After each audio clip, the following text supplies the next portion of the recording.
Halo, selamat berjumpa dengan saya di channel Metaphysics for Life.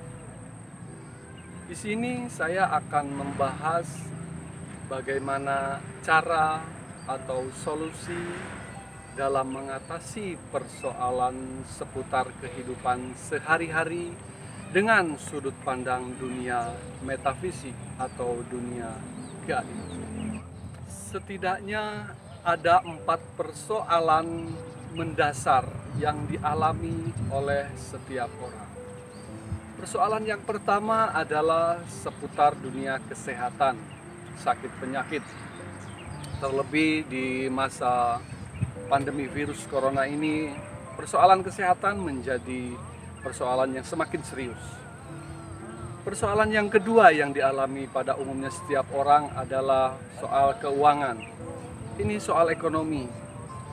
Setelah virus merebak, tentu saja persoalan kedua yang semakin serius adalah persoalan ekonomi keuangan. Persoalan ketiga yang sering timbul di dalam setiap kehidupan manusia adalah soal psikologi atau kejiwaan. Dan yang keempat adalah persoalan spiritual. Sebelum saya membahas bagaimana cara mengatasi persoalan tersebut tadi, saya akan terlebih dahulu menjelaskan kepada Anda semua bagaimana persoalan tersebut tadi muncul di dalam kehidupan kita sehari-hari. Saya yakin tidak ada seorang pun di antara kita yang dengan sengaja mengundang masalah-masalah itu untuk hadir di dalam kehidupan kita. Tapi faktanya, masalah itu tiba-tiba muncul begitu saja di dalam kehidupan kita, seperti jai langkung. Dan kerap kali ketika masalah-masalah tersebut muncul, menjadikan kita kewalahan di dalam menghadapinya. Saudaraku, dengarkanlah baik-baik hal ini. Jauh sebelum manusia diciptakan Tuhan terlebih dahulu menciptakan sistem atau hukum untuk menopang seluruh kehidupan makhluk yang paling mulia, yaitu manusia. Sistem itu dibuat sedemikian sempurna, dan sistem inilah yang dinamakan Law of Universe atau hukum alam semesta. Apa itu sistem alam semesta? Yaitu adalah sistem yang dibuat sedemikian rupa untuk mengatur musim berganti kepada musim berikutnya, siang berganti kepada malam, sehingga membuat hitungan hari, minggu, bulan, dan tahun. Setelah sistem itu dibuat, barulah kemudian manusia diciptakan.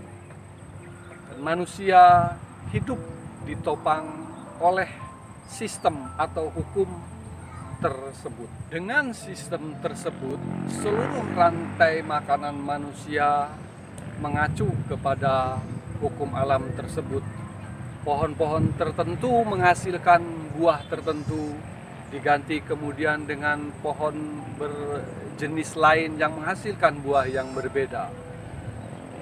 Musim kering berganti musim hujan, siang berganti malam, kapan pohon itu mengalami musim gugur dan kapan mengalami musim semi, kapan musim salju, kapan musim hujan dan musim kering, semua berdasarkan Law of Universe tadi. Dan sistem inilah yang mengatur seluruh kehidupan di bumi. Juga sistem ini berlaku kepada seluruh makhluk di muka bumi ini, termasuk manusia. Apapun sukunya, apapun agamanya, menyadari atau tidak menyadari, kita semua hidup dan tunduk di bawah hukum alam semesta ini.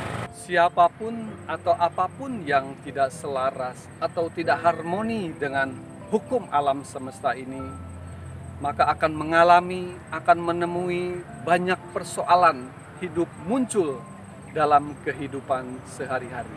Dari semua hal yang saya terangkan tadi, maksud saya adalah Kalau Anda hari ini mengalami begitu banyak persoalan hidup muncul dalam kehidupan Anda sehari-hari, maka pastilah Anda sedang melawan salah satu hukum alam semesta ini. Karena sejatinya Tuhan tidak pernah bermasalah dengan kita semua manusia. Tuhan Maha Kasih, Dia tidak pernah menyusahkan kita dengan berbagai-bagai masalah yang dibuatnya. Mungkin sekarang ada yang mulai bertanya-tanya di dalam hatinya. Sebenarnya hukum seperti apa sih yang dimaksud? Nah, kalau Anda timbul pertanyaan seperti itu di dalam hati Anda, tandanya Anda memang menyimak dan mengerti apa yang sudah saya sampaikan tadi. Baiklah, saya akan menjelaskannya bagi Anda. Sebelum Tuhan menciptakan manusia, seperti yang sudah saya katakan tadi, bahwa terlebih dahulu Tuhan menciptakan sistem penopangnya. Salah satunya adalah dengan menciptakan benda-benda angkasa, planet-planet, kurang lebih seperti itu, seperti ada matahari, bulan, dan planet-planet lainnya. Setelah menciptakan benda-benda tersebut, Tuhan berkata, ini saya mengutip sedikit dari salah satu kitab suci, bahwa setelah Tuhan menciptakan benda-benda di angkasa tersebut, Tuhan berkata begini, biarlah benda-benda itu menjadi penunjuk musim-musim, masa-masa yang tepat, menjadi penanda hari-hari, bulan, dan tahun. Apa maksud dari perkataan tersebut? Itu adalah hukum. Yang pertama, itu adalah sistem yang mengatur kehidupan, dan itu yang disebut oleh manusia pada abad ini yang disebut dengan astronomi atau astrologi. Tapi sayangnya justru kebenaran ini ditolak oleh para penganut agama dan mengesampingkannya. Bahkan cenderung menganggap pengertian ini adalah sebagai hal yang negatif. Padahal sudah jelas dikatakan di dalam kitab suci bahwa pergerakan benda-benda angkasa ini yang menjadi pengatur, yang menjadi penanda, yang menjadi sistem bagi kehidupan di muka bumi ini. Nah, sekarang sudah mulai mengerti ya, kenapa permasalahan-permasalahan itu muncul di dalam kehidupan sehari-hari. Di video berikutnya saya akan membahas bagaimana atau caranya, cara dan solusi bagaimana mengatasi persoalan-persoalan tersebut. Jadi pastikan menyimak video-video berikutnya di channel Metaphysics for Life. Klik tombol subscribe, like, dan kalau ada pertanyaan atau bahan diskusi, silahkan isi di kolom komentar. Sampai jumpa di video berikutnya. Salam.